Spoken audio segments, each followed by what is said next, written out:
Okay.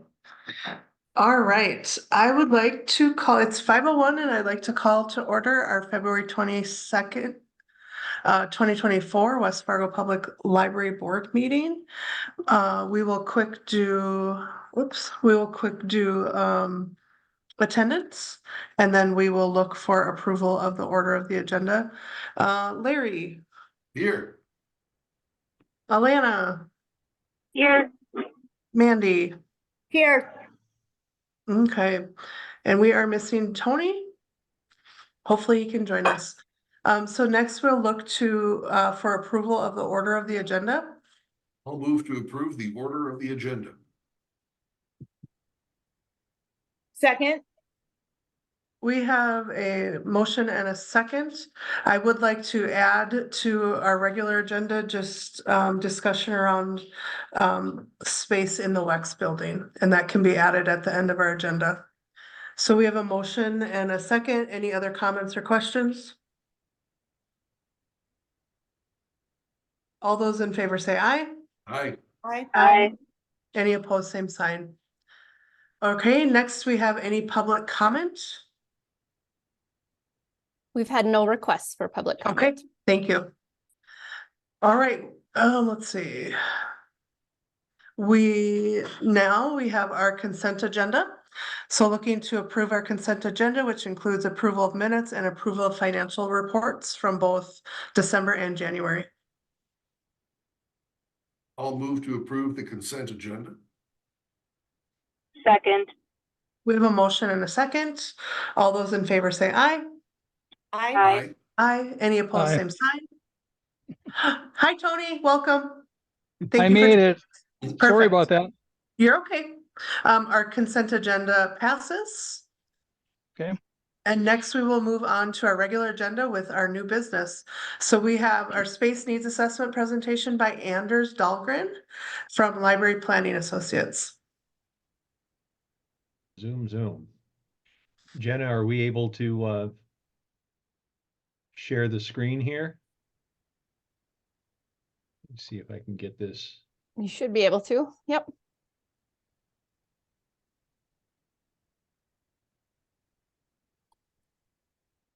There we go.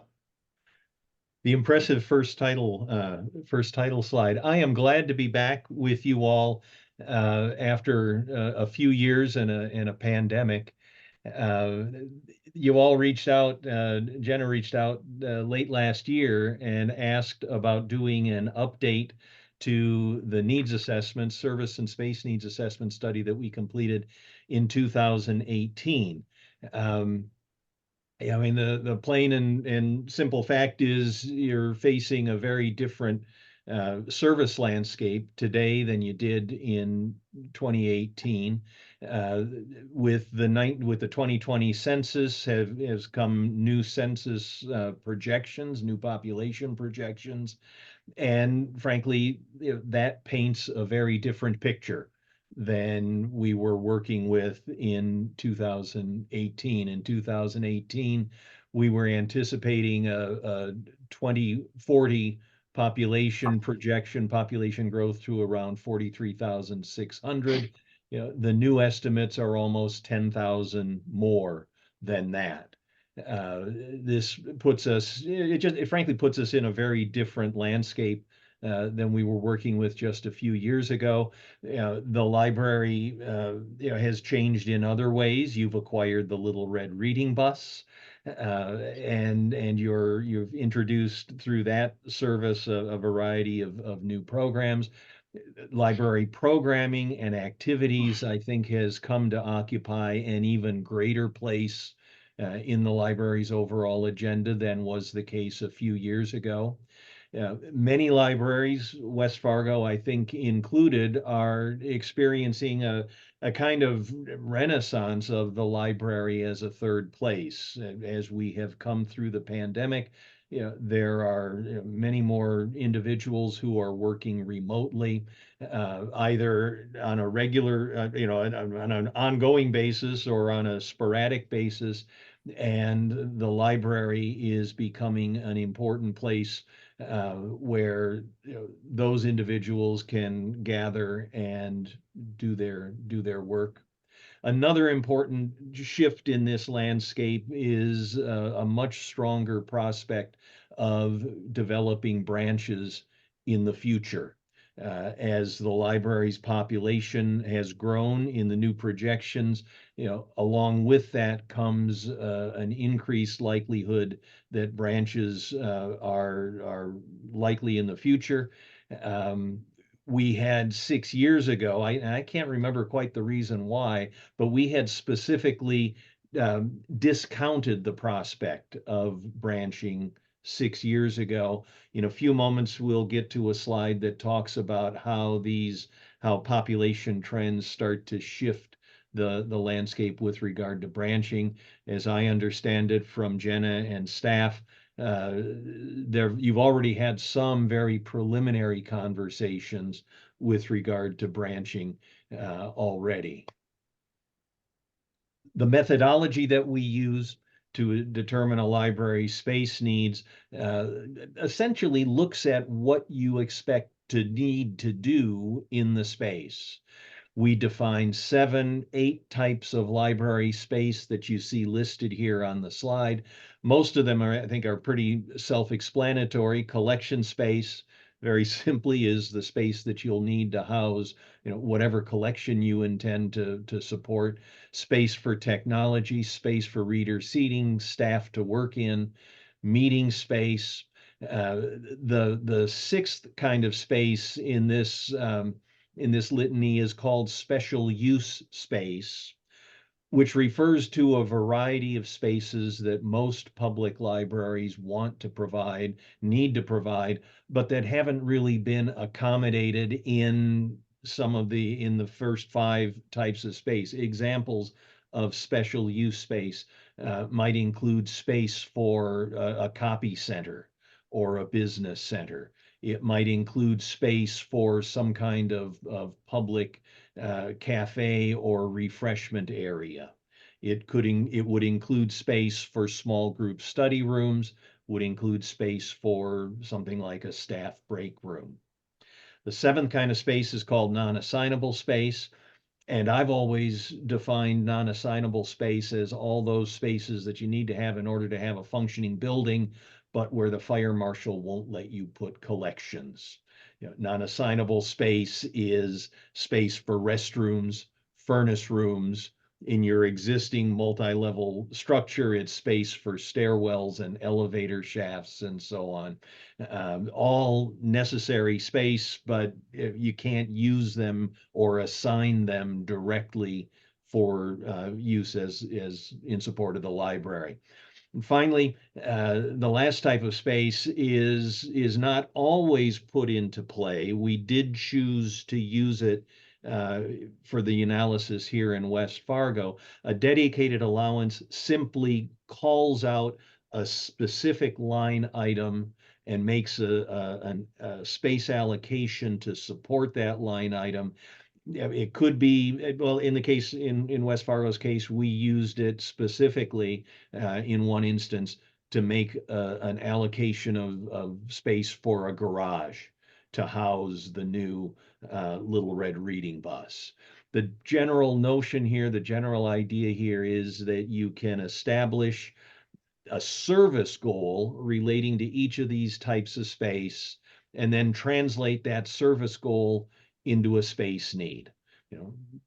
In very broad terms, you need 1 square foot for every X number of items that you're going to house. You need 30 square feet for each seat that you're going to house. So as you define those resource and service inventory goals, you can translate them into a space need. We looked at a variety of data sources to help guide our thinking with regard to those resource and service inventory goals. We looked at local service trends. We looked at about a dozen key service indicators. This happens to look at overall circulation. You can see very clearly here the impact of the pandemic over the last few years, reaching down to a low point in 2020 and rebounding in the years since. Those local service trends are important to have in mind as we think about future prospects for growth within the library. We also did what I call a peer comparative or trend line analysis. We know that the library has a collection of X number of items, but it's good to know, but is that a substantial collection or is that a not so substantial collection? We know that the library ran X number of circulation transactions last year. Is that a busy library or a not so busy library? To provide that context, we went into a database that's maintained by the Institute for Museum and Library Services. We pulled multiple cohorts of libraries that we deemed to be peers of West Fargo, and we examined the collective behavior of those libraries to establish norms or benchmarks. In this instance, we're looking at a chart that examines the number of items held among all U.S. libraries that serve between 50 and 75,000 population. This group was selected to represent or be indicative of your library's future service population. And what this tells us is that, based on the collective experience of this particular peer cohort, a library that serves, 50 some thousand population, 56,000 population, as West Fargo is going to serve in the year 2040, that library can expect to maintain a collection. You see the red crosshairs, a collection of roughly 135,000 items. Looking ahead 10 more years to the year 2050, when the library is projected to have a population of around 69,000, that library, based on the experience of this group of peers, can expect to have a collection of just over 150,000 items. We also looked at broad national service trends, because that should inform how we apply the peer comparative trend line data to fashion a benchmark that will reflect where the library should be in the future. The nuance of working with the peer comparative trend line data is that it represents current year data. And these metrics are all in flux. They shift over time. We looked at the national trends in service to see how some of these data elements have shifted over time, in hopes that that would give us some insight into how they might shift going forward from those peer comparative analyses. Also coming into play is this notion that I alluded to earlier, that branching becomes increasingly more likely as the library's service population continues to grow. This is an analysis that I've done from time to time. I don't do this every year, but every few years I will update this review, and what we're looking at here is a series of cohort examinations for different size population bases as those populations grow from less than 10,000 population to 10,000 to 20,000, 20 to 30, and so on, up to 90 to 100,000 population. What we see here is that among libraries that serve fewer than 10,000 population, the great majority operate a single library. And we see, as population grows, the likelihood that a library is going to operate multiple facilities, increases as well. I mean, I suppose, this is a very intuitive notion, but the chart that we're looking at here simply verifies that intuition. What I find interesting in this examination is that, you know, for as long as for the 30 years that I've been from time to time running these analysis, the same pattern emerges. Libraries that serve fewer than 50,000 population tend to operate a single facility. Libraries that serve more than 60, the majority of libraries that serve more than 60,000 population operate multiple facilities. Libraries that serve between 50 and 60,000 population uh, occupy what I'll call a transition zone. This is the population range where the configuration, the service configuration shifts, you know, as population grows. Uh, with your revised service population, the library is clearly, you know, kind of in that transition zone and growing into the population range where a multiple service outlet configuration is more and more likely. With that in mind, we decided to examine 4 different scenarios for the library's space needs. A pair of those scenarios were focused on resource and service inventory goals to the year 2040. The other pair was focused on a longer term examination, resource and library service goals to the year 2050. Within the 2040 scenarios, we did one scenario that anticipates operating a single building, and another scenario that anticipates operating, you know, a main library and 1 or more branches. The gist of that alternate scenario in the year 2040 setting is that some of the resources that we're housing in the one library in the first scenario, some of those resources get, if you will, offloaded to a branch library or multiple branch libraries. In any case, it impacts the space needed at the main.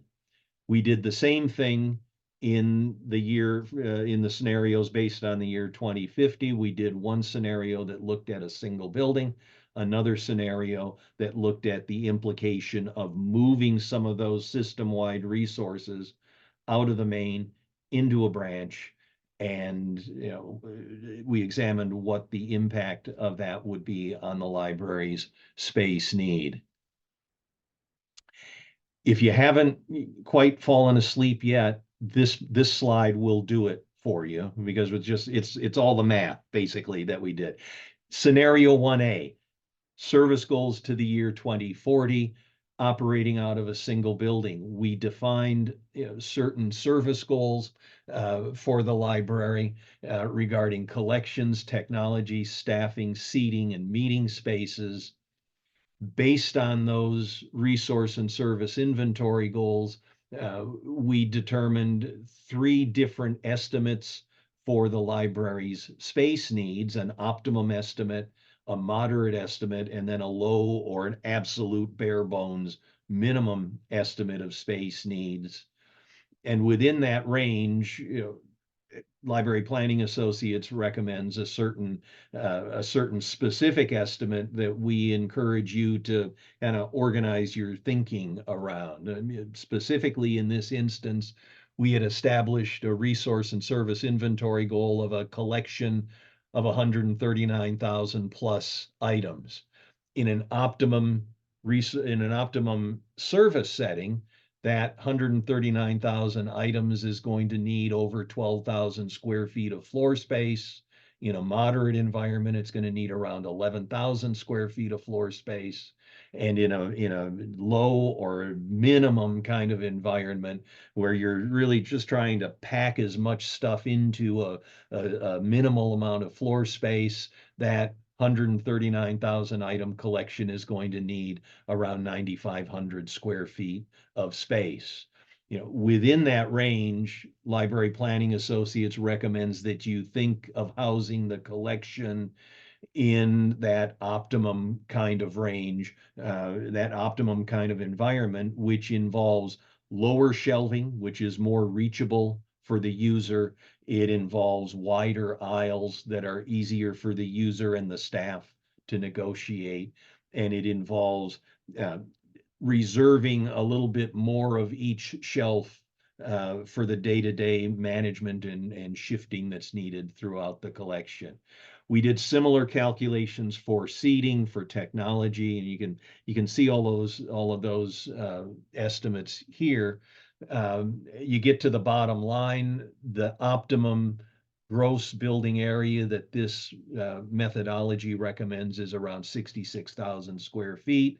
A moderate estimate is around 55,000 square feet, and a minimum estimate is around 46,000 square feet. Within that range, Library Planning Associates recommends that you think in terms of a 60,000 square foot building. We did similar for, Maine with branches. We did similar calculations forecasting out to the year 2050. And this slide summarizes the key data points in each of those scenarios. We're showing you here the collection inventory to be housed in each of the 4 scenarios, the number of staff workstations that we anticipate will be needed in each of these scenarios. And at the bottom of the page, you see the estimates of space need. In the year 2040, we're recommending a long-term space needs estimate of 600 or 60,300 square feet and change. If the library does introduce branches, some of those resources will be moved to the branch, and the resource inventory or the space needs shrinks a bit to 52,600. If we're planning out to the year 2050, the population continues to grow. Some of the resource and service inventories increase as well. In a single building configuration, we're estimating a space need of 65,500 square feet. And in a main with branch configuration, we're looking at a slightly smaller estimate, 57,250 square feet. It's important to keep in mind that the distinction we're making here between a single building and a main with branches is really meant to be illustrative of the general notion that as you add branches, the service goals get redeployed in a way that affects the need at main. The specific redeployment is going to vary depending on how many branches you think you're going to develop, the kind of branches that you might develop. There's a distinction between a full service branch and what libraries today are calling an express branch. Those variables would need to be determined in order to really sharpen the pencil here. But this, I hope gives you a broad brush, big picture overview of how these pieces start to work together. And at that, I'm going to sit back and ask if you all have questions. Or maybe I've pummeled you into, I don't know. Are there any questions from the board? None here.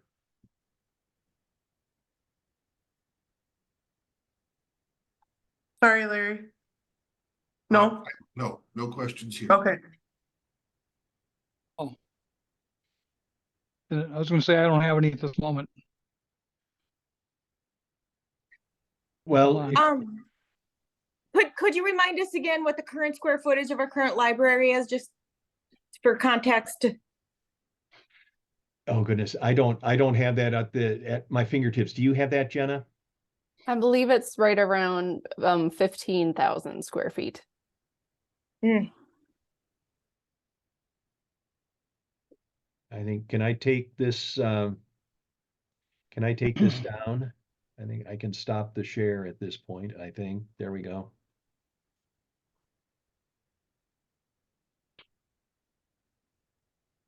If you want to, I can find that out pretty quickly if you will allow me to vamp for a moment or two. Sure. I think Jenna, I just had a question maybe for you or maybe it's for the board. What are our next steps then with this information? So this really gives us a roadmap, a guideline, something to shoot for. When we look at opportunities like we have in the WEX building, it helps us to understand how best we can use those spaces and what we should be looking for should we decide to do a campaign to build a new main library or seek another building for a new main library. This really outlines what our service goals would be, how many staffing stations we're going to need to facilitate that growth, and so on and so forth. Yeah, I I heard think you Jenna- mention, oh, sorry. I was just well, gonna say, I heard a express branch mentioned. I was just wondering what an express branch is exactly. Well, the two ends of the spectrum with regard to branch service delivery. One is a traditional full service branch that has a substantial collection in place. The staffing complement is likely to be a little more robust. At the other end of the spectrum, the express branch that I mentioned it's just a different means, a different service profile. An express branch is going to have a much leaner collection inventory. It's going to have a much more targeted, focused collection. It may well have a strong emphasis on, what I might call a grab and go kind of service philosophy. I'm thinking of a library that I'm presently working with in the Boston area. They're planning to build a new branch to replace the one existing branch that they have, and just the kind of service philosophy, the service psychology of that branch is very much, people, use the web to order books and reserve books online, and they come in and they pick the items up, and they take them home. Some libraries in that mode are installing delivery lockers, which, if they're mounted on the exterior of the building, become available, 24/7, which creates a different kind of access mode.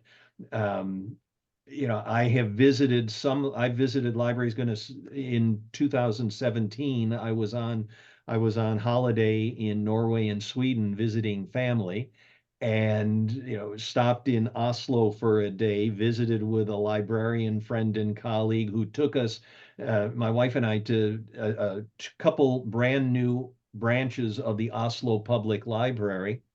One of those branches, and I hope you'll appreciate, I'm kind of making numbers up to illustrate the point, but one of those libraries was open for 60 hours a week and staffed for 28 hours a week.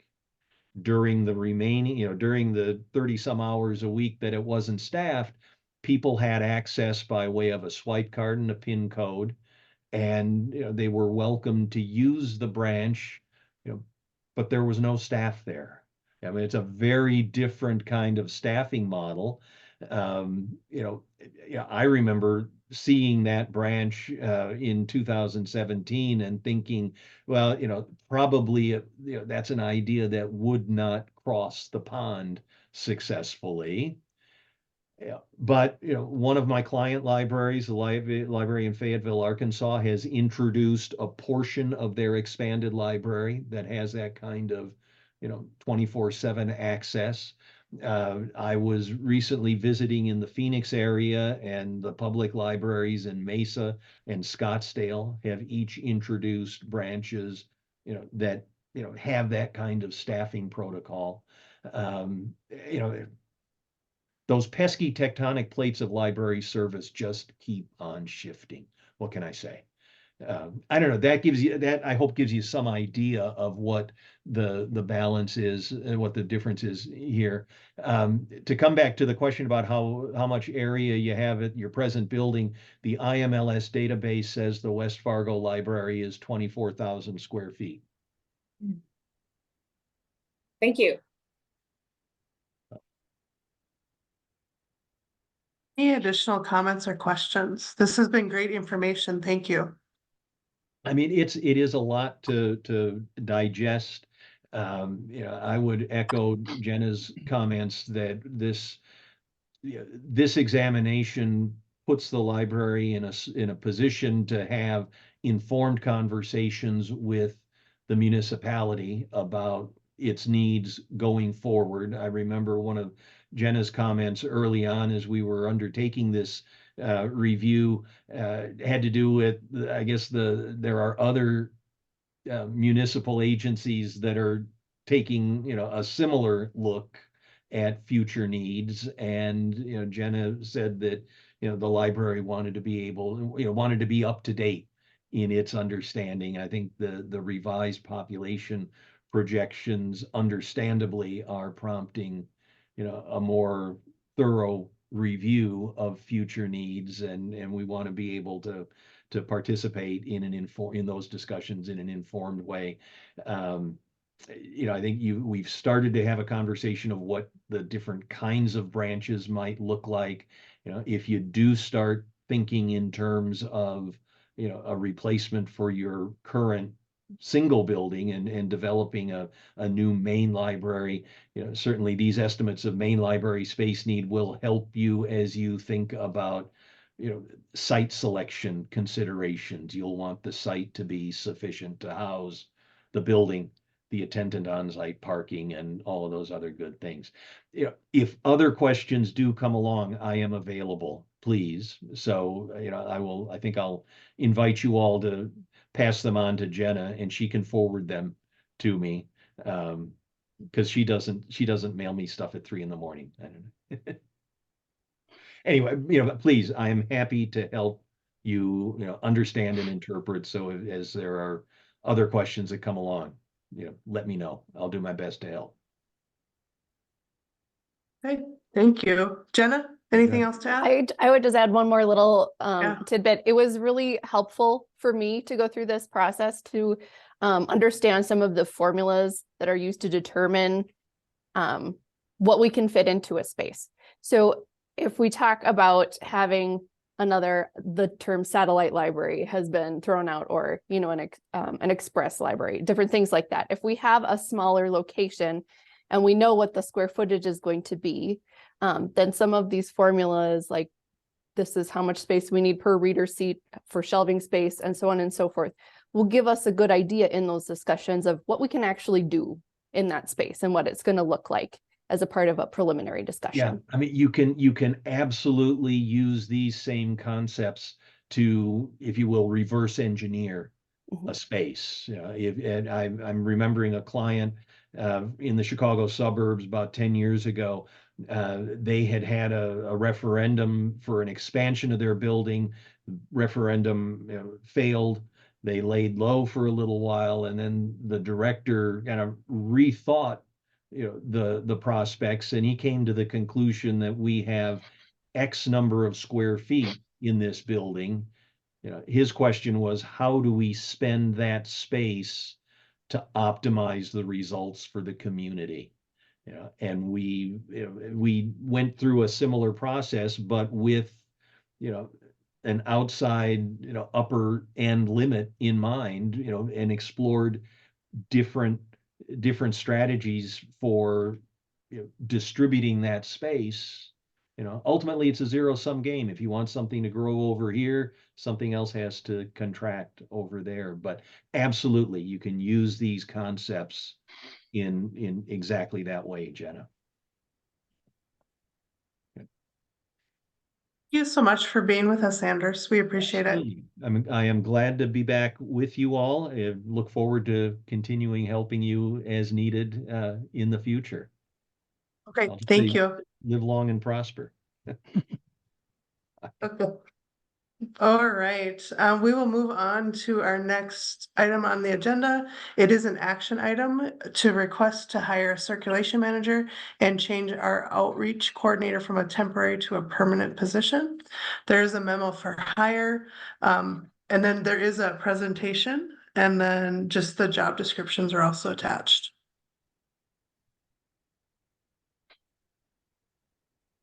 Is that the right memo that's showing? Yes, it looks like it. So if the board recalls in the fall, when I was fresh on the job and the city was struggling with the whole budgeting process, a decision was made to change a previously approved outreach services coordinator position to a 3-month position in order to make our budget work. And also at that time, it was not advocated for that we really needed somebody to take over the management of our circulation team. Kirsten has been doing that for several years, in addition to her other job, her other management position here.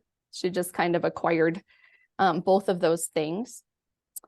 So I wanted to bring this to the board again at this point and ask for approval of 2 job descriptions, which are in your packet, and to take a look at the possibility of funding these positions again. So I will stop my share here and let Kirsten and Lauren start our presentation. Both Kirsten and Lauren have collaborated with me on the best ways to make these positions work. And that's in the presentation. Go ahead. All right, Lauren, you get to start us off here.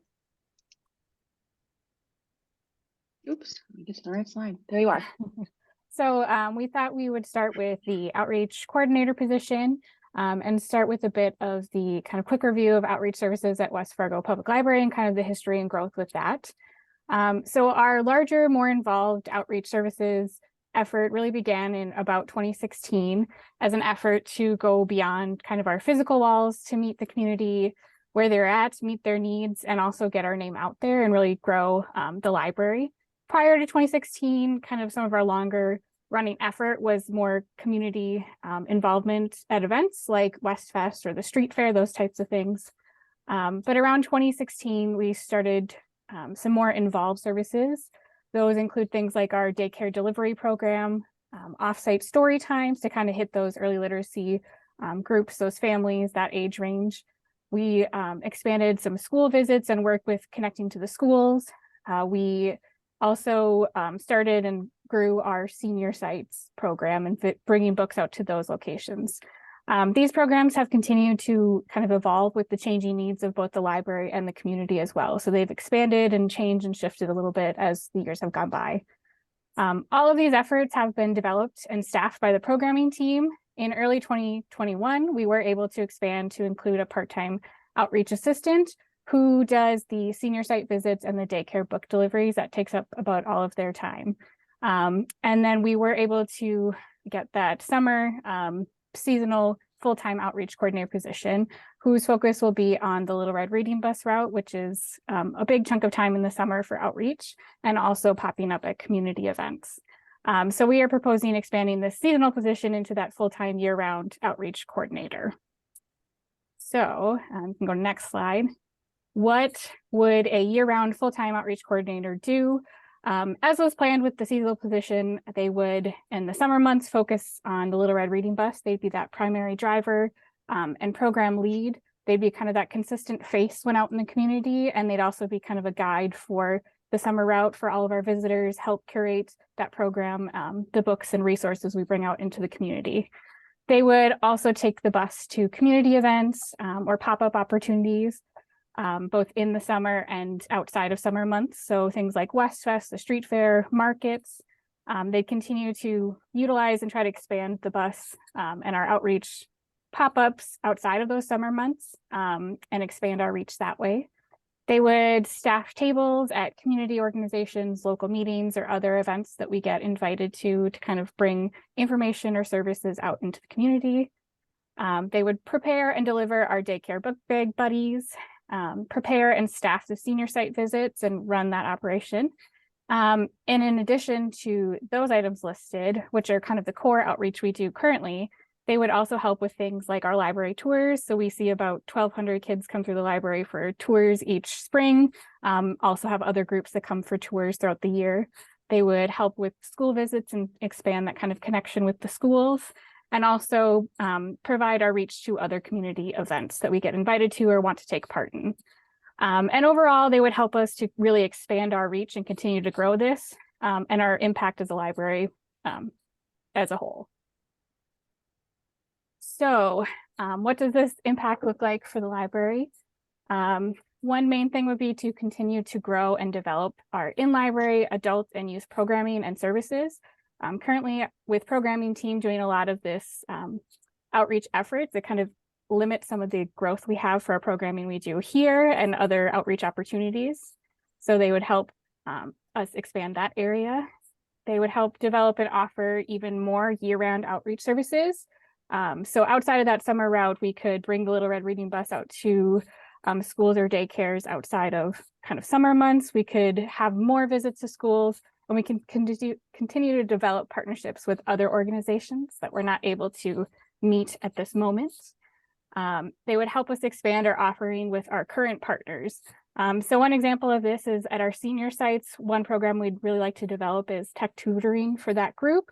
It's been something we know they're interested in and we'd like to provide, but we just don't have the staffing to support that at this time. They could help develop programs or pop up in new locations to reach new audience or non-library users. So we really used outreach to start to reach some families, younger kids, and also our seniors. But there's definitely a group like the millennials that we could try to reach at unique businesses or events, things that we're just not able to reach at this moment, and really drive kind of new audiences to the library. And these are just a few of the ways that this position would kind of impact the library as a whole as we go forward and are able to kind of grow that service. Awesome. Thanks, Lauren. So we're going to switch gears just a little bit into about the circulation manager position. Before we totally go into what that job would do, I'd like to provide some context for the ask that we're making. So prior to 2019, the library director oversaw all of circulation. The organization structure was very flat, and so that library director oversaw largely all the departments. There was not the same manager structure that we have in our library today. After that change in 2019, that was when the Access Services Manager position was created. That position was later eliminated in 2021 to create the Deputy Director of Patron Services position. The origin of that role was to add a layer of administration between director and the circulation, youth services, and the adult services departments. That during that time, we had quite a bit of turnover with the directors at our library, and that deputy director position went unfilled following their departure in early 2022. During that time, approval from the library board came through for us to utilize the funding that was set aside for that deputy director role in order to create the second circulation supervisor that we have within the department today to provide our evening circulation supervision for the library. Through all of those different migrations and changes, informally, the adult services manager, aka me, oversaw the circulation department until the hire of our current library director's predecessor. So before Jenna. That department formally became part of my title at the end of 2022, although I sort of preliminarily watched over that department while we switched directors in that seat. The cost savings from the vacancies from our director roles, and the remainder of that deputy director salary was then utilized to bolster the adult services staffing that we had. Prior to the structure that we had now, we had 2 part-time positions that we were then created to make a full-time program assistant position and a full-time librarian. And that was sort of the deal. In order for us to grow adult services, I also then formally oversaw circulation, which is now bringing us back to wanting to have the development and changes back to having those 2 departments as separate. They do, yes, we collaborate with each other frequently, but there is a dedicated need for management over the circulation team. So what would that person do? They will be obviously more than what's listed here, but some of the essential tasks here are overseeing all of the operations related to circulation, including interlibrary loan services to just general circulation of physical items, creation of library cards, the policies and procedures that relate to that, and all of the variety of scenarios that we have walking through our doors. They will manage and maintain the circulation related databases, specifically our patron database. With the change to our current integrated library system, that was not something that was really a need for us, because it was in our previous old system that was pretty much a canned situation. We didn't really have as much access. Now we have a really great responsibility to ensure that our databases are clean and accurate, and so we're able to then pull data out of them effectively. So this position would be very connected to how our ILS works. This person will work closely with the Odin staff and the other consortium libraries. For reference, Odin is our consortium library, or consortium group that manage our integrated library system of Polaris. This role would be the primary contact for our volunteer operations and the management of volunteers, since many of our volunteers are helping us out on the floor, shelving and straightening in our library space. The other library service managers will certainly collaborate with this person for various volunteer needs. This person would oversee all of our in-house technology contracts for any of our patron-facing technologies, such as our self-checkout station, our public PCs, and our printing, faxing, copying, all of the things, all the technology that lives in our space. This person would oversee that all of those things are working and functional, and it's a great positive patron experience. So that's just a few of the things that person will do, but it is very involved with what is out on the floor in our library space and how patrons will interact with our building. So the overall impact of what they will have in our library, with the addition of this manager role, it will allow me and the adult services staff to really focus in on developing programs for our adult populations, as well as growing our outreach into the community, as well as our reference services at the library and outside of the library. We would be able to develop continued training and support for our frontline staff while we do ad hoc training or in the moment training for our frontline staff, and they participate in all of our staff trainings. They are the folks that interface with the most public facing roles, and they require greater support and investment into their continued education for serving our community equitably and effectively at all times. We have an incredible group of volunteers. They have helped us become the library that we are today. As a public service, we're ultimately shaped by our community, and we want to continue to create positive learning experiences that are valuable both for that volunteer, but also for the library. So we need additional oversight into our volunteer programs. As we continue to discuss the opportunity for additional or for new library location, the circulation staff will be the primary service point at those buildings. The library will need a dedicated manager to oversee the logistics of collections between locations, scheduling for multiple sites, the management of staff over multiple locations.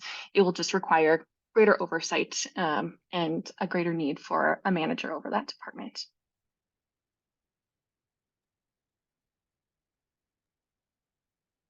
So this is the current organizational chart that we have approved and planned for this year. So if you see under youth services, the outreach services coordinator as a seasonal employee would be there, with kind of their focus being the Little Red Reading Bus in the summer months and some of our community events. The adult and patron services manager would continue overseeing both the adult services team and the circulation teams there in the center. And with our proposed changes, if approved, that outreach services coordinator position would be a full-time role, and they would formally report to me as the adult services manager. Primarily, the responsibilities of that role will fall into adult services in the year-round responsibilities of being those senior sites and doing additional adult outreach in the non-summer months. And during those summer months, it'll be hyper-focused on those youth services of the Little River Reading bus route. And so myself and Lauren will work together greatly on the goals and the execution of that youth outreach, while that position would formally report to me in the organizational structure. In addition, we would return to the previous organizational structure, removing the circulation manager responsibilities from my current role and having the adult or the circulation supervisors report to that circulation manager and the library assistants reporting to their respective circulation supervisor under the whole supervision of that circulation manager. All right, Jenna, now it's you. So now we get the fun details, the costs. So this was not budgeted for. And where we are at with our permanent salary line and our part-time salary line being full staffed, we're right on budget to use up all of that for this year. So this is a request to go above and beyond what is currently in our budget. Looking at our outreach services coordinator, we've got a big ol' asterisk on that one because this position has not been formally graded yet. When it was previously approved by the board last summer, it was approved as an ungraded position. We have included this in the city's salary study that they are doing at the moment. So we expect to hear back possibly within days what the formal grading for this position will be. I did ask Ms. Goshvich, our HR director, to informally grade it herself using that same rubric that our unbiased graders would be using. And she came in at a grade 8 for that outreach services coordinator. The numbers that we've included here are for a grade 10 position. So this gives us plenty of wiggle room. She felt that the professional grading would come within that grade 8 to grade 10 range. Previously, we had budgeted this without any guidance from HR because frankly, there wasn't any at the time, at a grade 11. Just guessing that that would be the absolute maximum that it would come in at. So these numbers are a much more accurate representation of what we expect. For the circulation manager, that is a graded position. That's the same level as our other library service managers. So that would come in at just over 71,000 annually. And for the 8 months that we're asking for, with the tentative start date for both of these positions to begin on May 1st. You can see how the numbers would work out there. We also included anticipated costs for furniture, technology, professional memberships, subscriptions like Outlook, things like that, that we would need for these positions. The bulk of those other costs are actually for the circulation manager. And that's because we would need an additional computer and a desk. For the outreach position, we already have a space for them and a computer that can be used. So that position, we're looking for between tech and professional memberships to come in around $300. So the rest of that would be associated to the circulation manager. Combined total costs for the 8 months on the lower right there would come in at $135,654. Again, that is budgeting for the absolute max. That's with full family benefits and and the grading for outreach services to come in at a grade 10. So it should be a bit lower than that, given the choices that those folks would make for benefits and whatnot. Maybe let's pause on this slide. Are there any questions on this slide while we're here? I have a question. So you said this would be above and beyond where your budget is. So I'm just wondering where those funds would come from then. Yeah, that is definitely the next part of the conversation. Okay. So some possibilities would be, we could ask for a budget amendment if the board chose to do that, which would essentially be taking those funds out of the library's reserve account. To my knowledge, the city audit has not been completed yet, and so we do not have an accurate number of what our reserve funds are. But if you looked at our finances, our end of year finances, you would see that we had plenty of space in unspent funds from last year that could cover these expenses. Okay, thank you. And I had a comment about that too. I think that over the last several years, we've drawn down those funds, or should say the city has drawn down those funds. And I don't have a good handle on kind of what they were and what's happened with that, but it'd be nice to have that history. Absolutely. I'm trying to investigate that with the turnover in city finance directors. That's been really hard to nail down. Okay. And the current finance director, I believe today might have been her last day as well. So I am staying on that. Okay, it would be good. It would be good to remember that, I guess, because I think there was several years worth where we funded things ourselves, so to speak, perhaps to a greater level than we should have. Yeah. But anyway, keep that in mind. So another part of this is a major reason that we are so that we had to make these cuts in the first place, particularly to our salary lines, are because incorrect data was input during the budgeting process with the city. So that resulted in an impact of about $140,000 to our salary lines, less than what it would have been otherwise. Those are squishy numbers because we had some staff switching positions at that point. The fiscal year 23 numbers were put in instead of fiscal year 24 numbers. And so it was a mess. So another potential avenue for looking for funding for these positions would be to go to the city commission and request that we have a one-time ask to fund these positions to sort of make that right. And I just want to clarify that the budgeting error was at no fault of the library staff. Correct.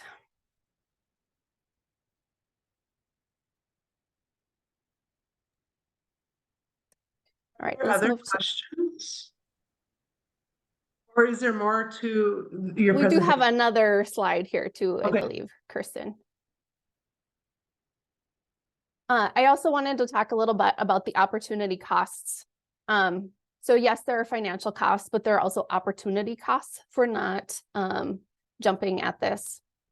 So what this means by not investing in our frontline staff through outreach and through a circulation manager are reduced summer outreach with the Little Red Reading Bus. This year we have 5 stops planned.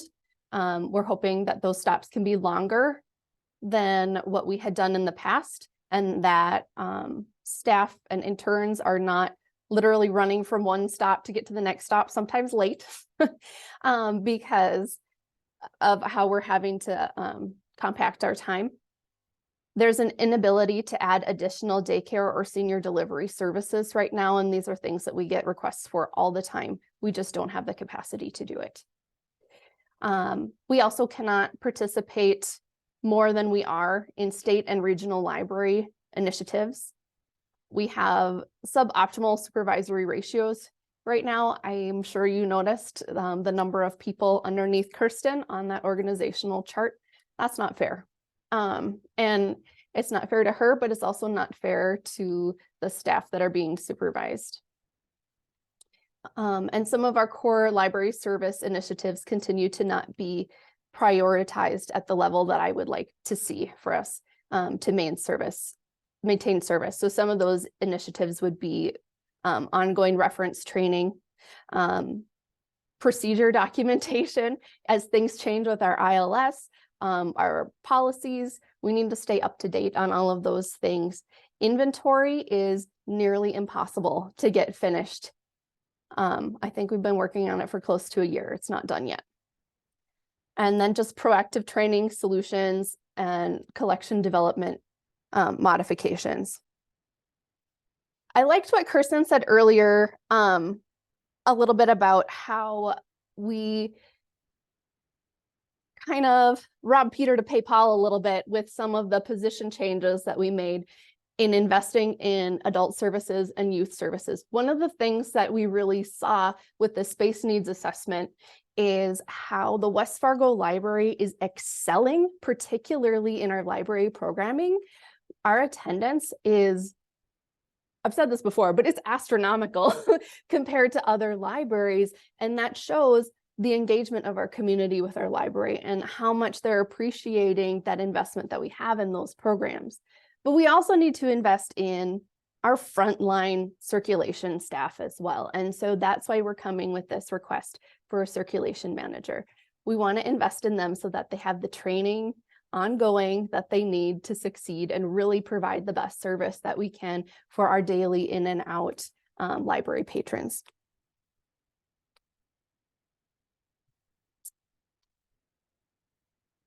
All right, I think our last slide just says questions.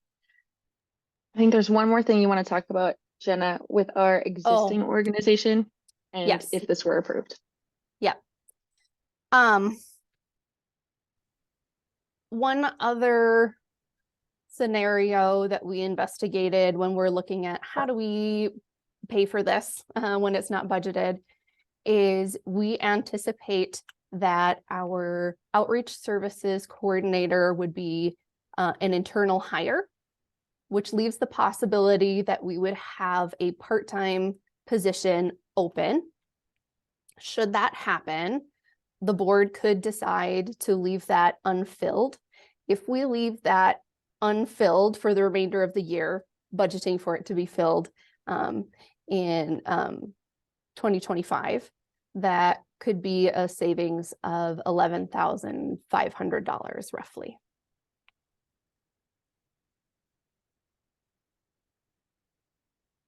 I guess I just have a comment. If the board wished to move forward with these positions, I guess my thought would be to bring that request for funds to the commission, just because I know the commission is aware of the errors with the staffing, you know, from 23 to 24. So they may, you know, look at that and be, you know, open to help with the, you know, paying of the staff. So I guess that would be a thought I would have prior to pulling it out of library reserves, you know, at least initially. Are you making a motion, Mandy? I guess, sure, I can make a motion for, yes, I guess to approve the staffing positions to full-time positions, I guess would be the motion. If that would be the proper way to say it, I guess I could use some help on that.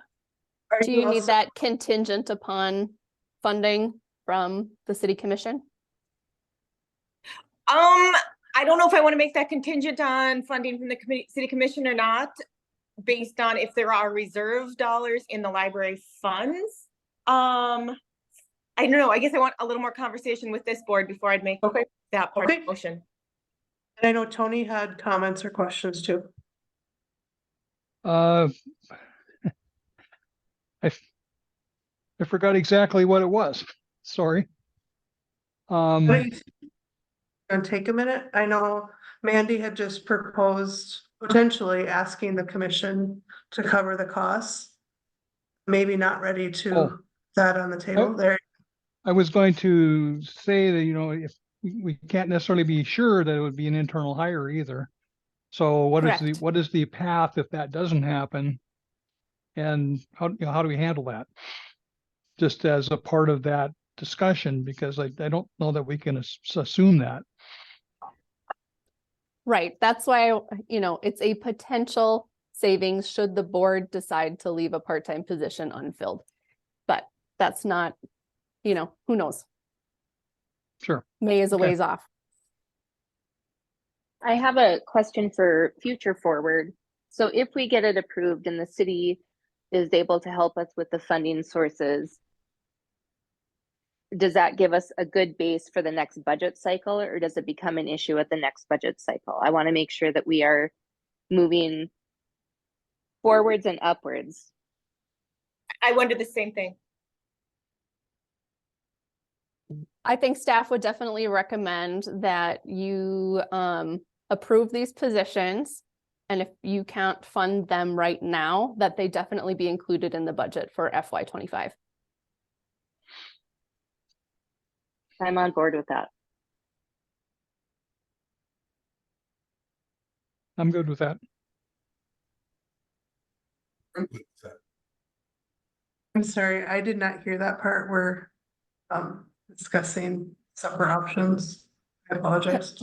That's okay. Leanne, I just said that staff would recommend that if the board is not able to fund these positions in FY24, that we definitely approve them to be included in the FY25 budget. Yes, I would, thank you. I would be in agreement with that too. So then would our motion be to approve the positions with the city's contingent on the city, and then table the rest of the conversation until that happens, or how do we proceed? I would recommend that you approve the job descriptions first as a step one. I move But to it- approve the job descriptions. Okay, second. We have a motion and a second to approve the job descriptions. Those in favor say aye. Aye. Aye. Any opposed, same sign. Okay, job descriptions have passed. Approval of that. And then as a second recommendation for a motion, I would say that you could move to instruct me or Leanne or whoever you choose to bring the request to fund these positions to the city commission. I'll make that motion. Second. Who are we suggesting to bring that forward? Ma'am, you do- Leanne? I'd suggest Jenna. Okay. We have a motion and a second to request Jenna to bring request for funding to the city. All those in favor say aye. Aye. Aye. Aye. Any Aye. opposed? Aye. That motion passes. Do we need a third motion on this one, Jenna? I would like a motion for approval to hire these positions with a start date of May 1st contingent upon funding. I'll move that. Okay, we have a motion. I'll second it. We have a second. We have a motion and a second. All those in favor say aye. Aye. Aye. Aye. Aye. Any opposed, same sign. All right, that motion passes. I feel we're complete on this action item then. Yes, thank you, board. Absolutely, thank you. Thank you for, I think, both Kristen and Lauren's information. Jenna, thank you for also your information around the funding too. I appreciate that. Next, we have a request to purchase the Ford Transit van to replace our little red reading bus. And there is a memo attached to that as well. I'll move to approve that proposal. I'll second that. Okay, we have a motion and a second. Any questions or comments? All those in favor say aye. Aye. Aye. Aye. Any opposed, same sign. Motion passes. Next, we have an approval of the updated patron code of conduct. It was marked with the few items to change in there. I'll move to approve that. Second. We have a motion and a second. Before we do that, I'd like to thank Kat for sticking around through all Yeah. this, but You were here for questions, so we appreciate that, Kat. Absolutely. The minute you weren't here, we would have had questions. I know it always works out that way, doesn't it? Yes, so, yeah, thank you, Larry. sure. So the patron code of conduct, We have a motion, we have a second. Are there any questions or comments? seems reasonable.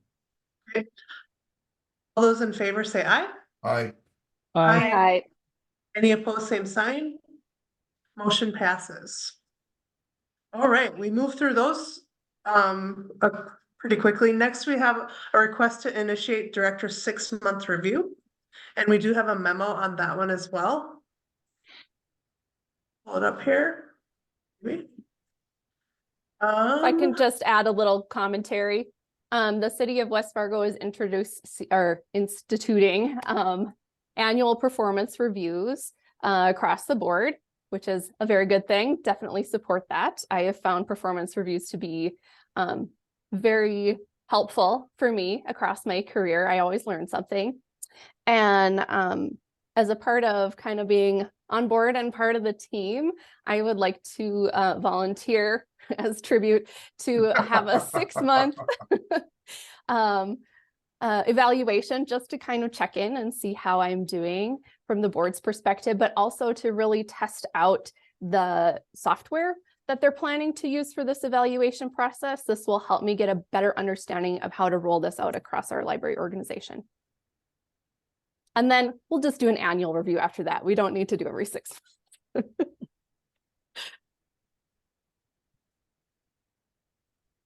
I have a so the question about the review process. So I understand the board is involved. Is city administration also involved in that review process?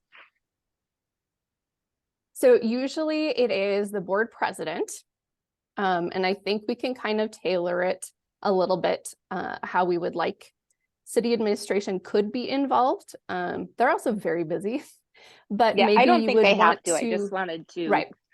check. You might want to before- gather input from like the library service managers, such as Lauren and Kirsten, who work very closely with me. They would be able to inform the board president about a lot of the day-to-day things that they're seeing.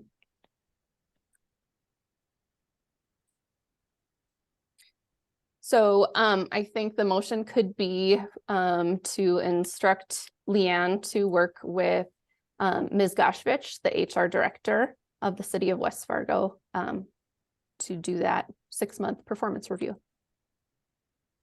I'll make the motion. I'll second it. We have a motion and a second. Any additional questions or comments? All those in favor say aye. Aye. Aye. Any opposed, same sign. Motion passes. And we move through those action items really well. Now we have our director's report.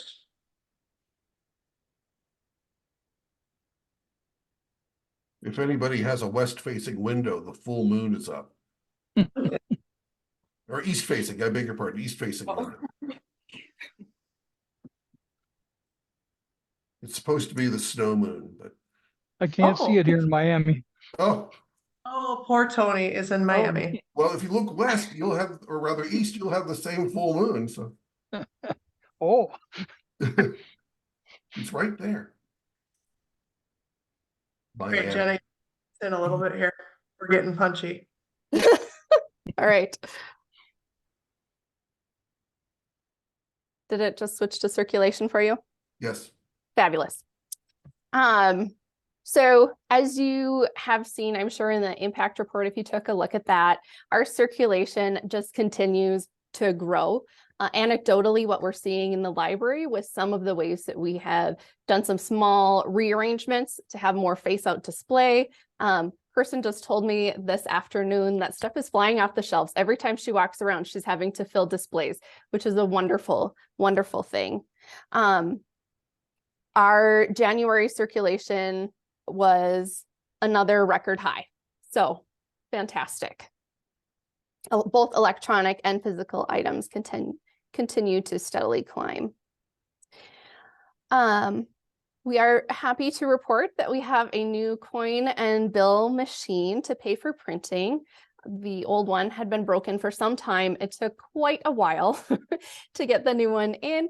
Kirsten is very excited to not have to deal with this particular item as much anymore. So folks can now pay right at the copier for their print jobs in the library again.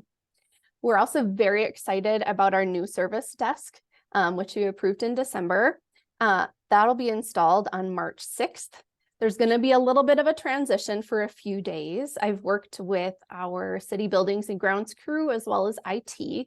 So we're going to have the old desk disassembled and removed, kind of patch the carpeting underneath because there wasn't carpeting under that old desk, and then get the new desk put in. This is going to take, we anticipate, 3 days in total. We did not want to be closed during that time and limit patron access to the library. So what we are doing is the week before, we're going to swap out our circulation stations with laptops to make sure everything is working. And then we will have a temporary service desk set up at a table when you come into the library. So we'll still be offering all the same services. You'll just come to that table instead of the service desk, which we'll have kind of roped off while IT and buildings and grounds are working on that space. And then the new desk is being set up. So we also intentionally scheduled this to not be on a story time day when we're having all of our littles crowding into the library, even though I'm sure they would find it fascinating.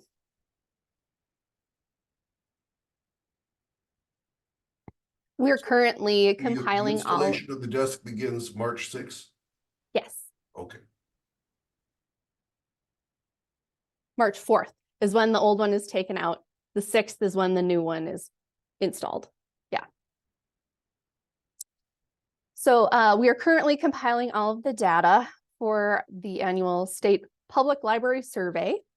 After that's completed, we will move on to the next step, which is crafting our annual report, which is the big report you get every year that says, in a nutshell, this is how the last year went for the library. After that's put together, then as a requirement of Century Code, then we will have to present our annual report to the City Commission as well. So we'll deal with that at a future date. We're anticipating that annual report to be done in April. Our current strategic plan runs through the end of this year. We've sat down to take a look at what all those goals and data points were so that we can make sure that we are reporting back on how we did, and then taking a look at how we want to move forward with our next strategic plan. Our management team looked at a few different strategic plan options. The one that we really like is a model that Salt Lake City did, where it's more of a values-based strategic plan that doesn't have such hard data points and firm targets to try to achieve. With the growth that our city is anticipating, and with the potential to be multi-site in the next handful of years, having a really hyper-specific strategic plan doesn't seem to fit our needs. We would rather have something a little bit more flexible based on the values of how we want to serve the community, so that we can adapt to that and just serve in the best ways that we can during this period of change. Happy to go more in depth with any board members on that if they want to take a look at that model.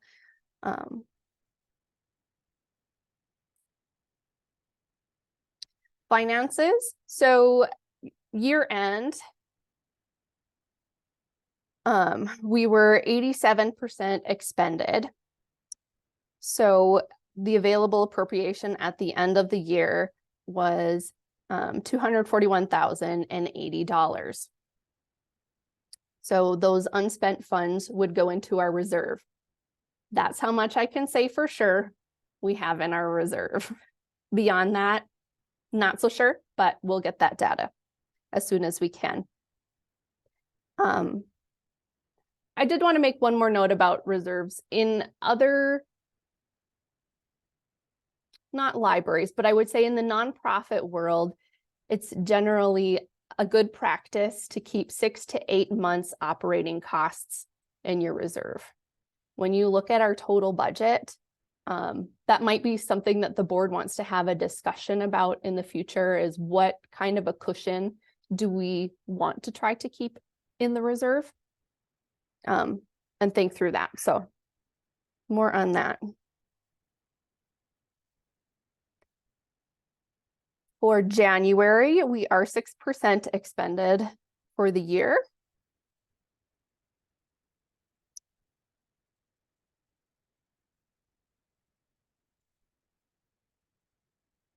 We have some great news on the staff front.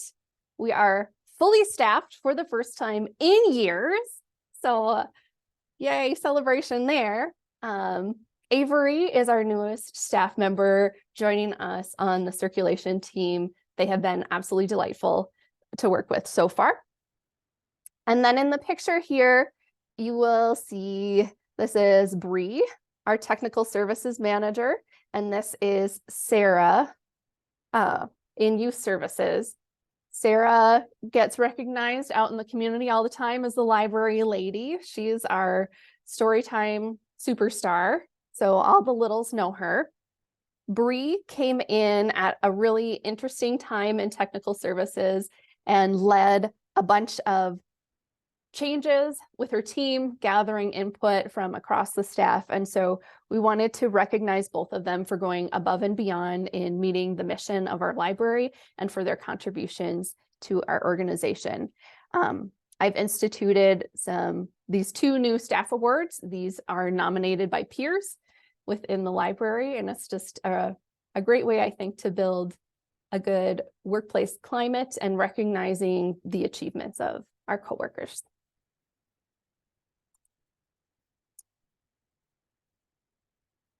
Our meeting rooms saw a tremendous amount of use in the last year, more than twice what we had used in the previous year. So if you'll remember in December, one of the things I brought to the board was the potential for adding another meeting room space and what a quote would look like for 2 scenarios for that. As you can see, it is a big need in the community, having that space available. We also have been doing kind of an informal audit of the most popular seating spaces in the library. So we want people to be comfortable here, to want to spend time here, to do their research, there's a lot of people doing school at the library during the day. And what are the spaces that they really want to be in to do those things? And so we've done some minor shifting around of furniture to make sure we have the kinds of spaces that they're looking for. It's been highly successful so far. The most recent change has been shifting the seating around by our newspapers.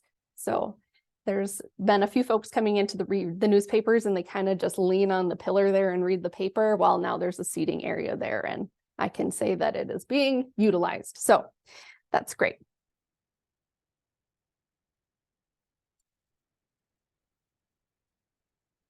Our program participation just continues to grow.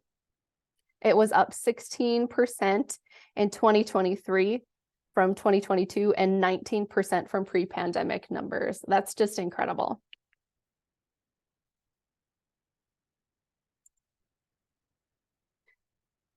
A recent success from our adult services team was a collaboration they had with the League of Women Voters on how to run for office. This was a popular event. Mayor Bernie Dardis and Commissioner Robin Anderson attended to share their insights on what it's like to run and actually hold a local office. And at least one of the participants from that event is running in a local election. Plus, we've been able to share some of the resources that were developed and assembled for that program with many, many others as well. Youth Services had an amazing New Year's Eve winter party. 174 people came over the course of that time. This is another incidence of when programming has spilled out of our meeting room spaces because we can only fit so many in there. It's great to see our community filling the library. And our STEM program continues to be a favorite as well. Tons of families come out for those. A recent programming addition has been Dungeons and Dragons. If you have young people in your life, you've probably heard about the resurgence of Dungeons and Dragons. So there's a real lively group that has started meeting. I heard them laughing all the way through like 2 sets of walls the other day. They were having a wonderful time. And we're excited to watch that continue to grow as well. Crafts and the Teen Dessert, Snowman Crafts and the Teen Dessert Challenge were 2 other programs that spilled out into the hallways recently as well because we were above capacity. We also had another partnership called Skate with Your City. About 90 people came out to skate at the lights, have snacks, do a scavenger hunt, and meet folks from different departments of the city, including the police and fire, and of course, our library staff. There were lots of people that came. I was there with my family, and there were lots of people that came who took advantage of the free skate rentals, which were generously donated by the Friends. And they said, this was the first time that their family had been skating before, and that really removed a barrier for them to participate in, you know, a normal Midwestern winter activity.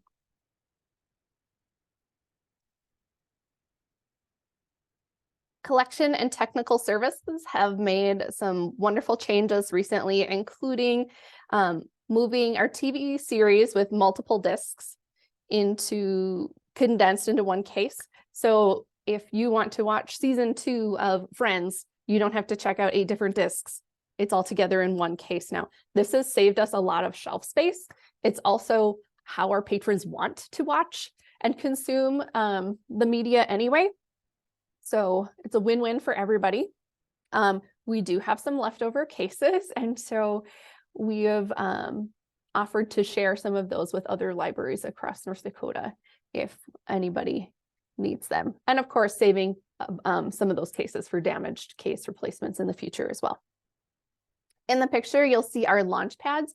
Launch pads are a tablet with a nice orange foam case around the outside. So if you drop them, they're not going to get damaged.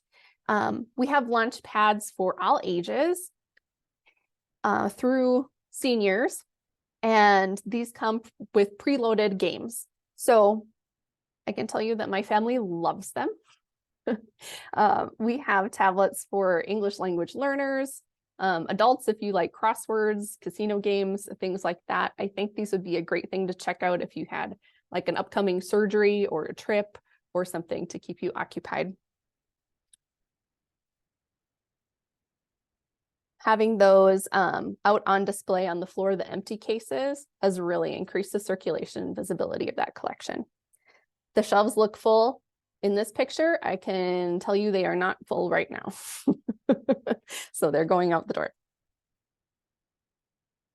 Our mitten tree was also a huge success again this year. 324 items went to West Fargo students, not just hats and mittens, but also boots, coats, and snow pants. West Fargo is very generous, and the school was thrilled to receive these donations to help out kids that need these items.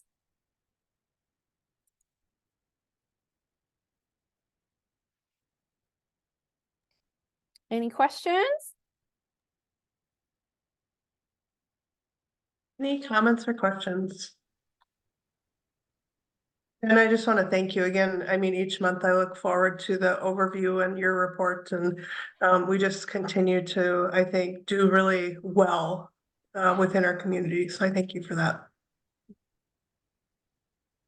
Anything else? Leanne, you were going to add something to the agenda? Yep. Okay, just want to make sure we don't forget. Thank you. I appreciate that, Alana. As the city continues to also grow, as we've heard, I do know that the city offices, are, I don't know if it's potentially or if it's happening, moving to the Wex building, in West Fargo. And I do think, we can have a discussion here. I do think we should make a formal, motion to request space in that building for a sub-site for us. I would like to open it up for any discussion or dialogue as well. I would be happy to make that motion, that space in the Wex building be set aside for library use. Branch library. Yes. I'll Second. second that. We got lots of seconds. Okay. Motion and a second have been received. Any other comments or questions? I was just gonna ask if we had a very good sense of what kind of space there was and how fleeting it might be because of things are changing around now, or And it's not whether the that would be. library, by any means. I don't want people to think that, oh, congratulations on your new building. This is not that. Right. Yeah. So I actually toured the building. So I was over there and I think they said it was going to be around June 6th that they were going to make the transition over to the new X building. As I was touring the building, there was a large, wide open space and we were just kind of brainstorming ideas. I was there with Dustin Scott and I said, wouldn't this make a fantastic space for a satellite library? And he's like, yeah, it would. I agree. And so I got conversations going. And so I can't say that it's a done deal, it's for sure, but it does sound like everybody's supporting it and that it is a highly likely probability. So I guess that's where I'm at. And as far as I can't even guess the square footage, it was just a large open space. I guess that's, I don't know how else to describe it right now. Can I jump in and add a little bit as well? I know that so one of the city's biggest needs at the moment is handling the police situation, making sure that they get the space that they need in the current footprint of the building and what that's going to look like. I know that there was going to be some discussion with the architects for that project, and that would determine whether or not the commission chambers might need to move or if they would be able to stay. And I think that might be kind of a decider on what part of the building that a library could go in, because commission chambers would also need a pretty big footprint. Yeah, and I also feel like we haven't really discussed as a commission what's happening with the commission chambers. So, yeah, there's just a lot of yeah. unknowns. Mhm. Yep, agreed. Yeah, and I'd just like to emphasize the comment I think Larry made too, that we wouldn't want this to be perceived as it's over and done with what we're doing for the library if this were to come to pass, because I don't get the impression that there's that much space there, and that we really need something besides that to replace what we've got. So I can tell you each floor of the Wex building that the city is leasing is around 15,000 square feet.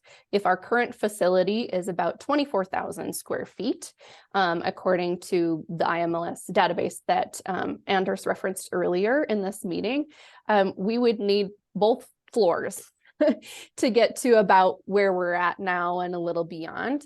So this is not a situation where having some space in this building is going to equate to a new main library branch. That's not what's happening. What this would be is a smaller, maybe express kind of a site where we could offer additional semi-permanent library access. Maybe another way to think about it as a permanent outreach site, depending on the kind of space that we would be able to find within that building. Yes, with a collection, but small. So should we be very specific, sorry, in our motion, and either request that it's specifically for a specific thing or a square footage? I think you could Or- request as much space as possible. Do we need to get a sense of what might be available from the city? Before we can intelligently do that, or should we do that and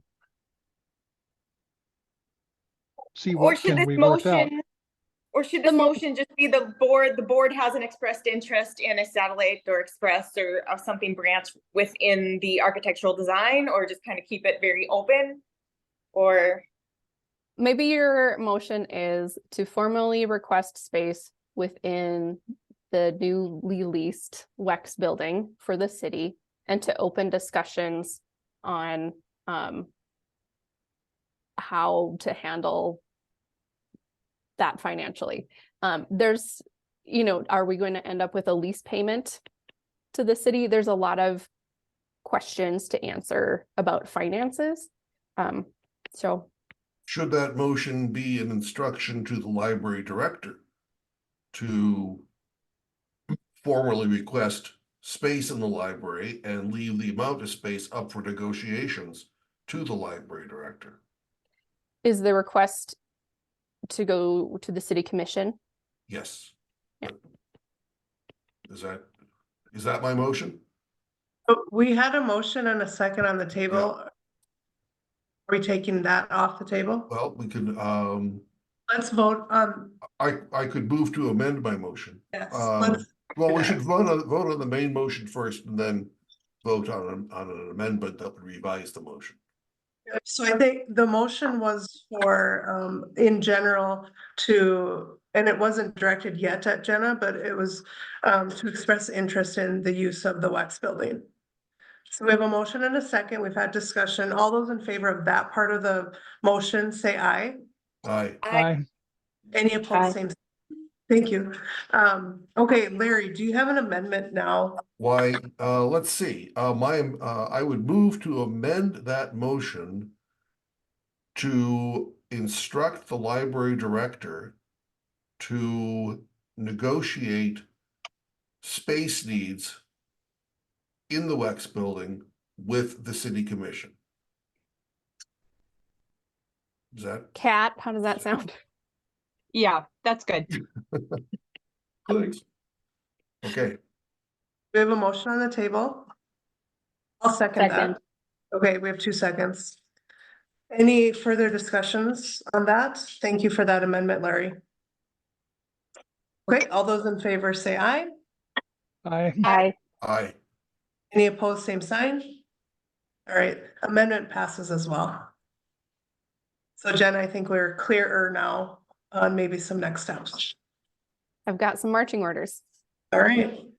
Okay, well, we had a robust agenda today. We had great discussions and I appreciate everyone's level of interest and participation for today. We are looking for a motion to adjourn our meeting. I move that we adjourn. I'll second. Motion and a second. All those in favor say aye. Aye. Aye.